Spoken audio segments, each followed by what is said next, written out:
Mag-ahit ka nga, bugok ka. Alam mo, hindi ko pinapakalaman ang buhay nyo. Huwag niyo pakalaman ang buhay ko. Gagawin ko pa ng gusto ko. Lalo na gusto ng misis ko may pagpas ako. Tuwan-tuwa siya. Nakakiliti siya. Gusto niya nahawakan. So, yun lang naman. So, do what works for you. Tama kayo, mali ako.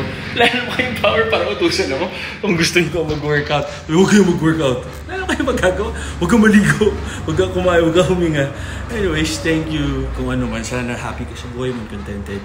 Na-screenshot ko yung sinabi mo, pero wag na lang. Ayoko yung post, hindi natin kailangan ng mabash ka or ano. I'll pray for your happiness and success and sana mahanap mo yung peace mo. Diba? And huwag kong mag-alala. Hindi ako nagawa ng sarili ko, hindi ako nagana sa katawan ko. Alam ko masipag lang ako. And itong pinaka-workout ko is for my mental health, physical fitness. Tsaka nag-meditate ako after, spiritual. Usap kami ni God. So ayun lang, 2 hours straight. Tama kayo, mali ako, I'm not your doctor. Happy healthy guys, God bless!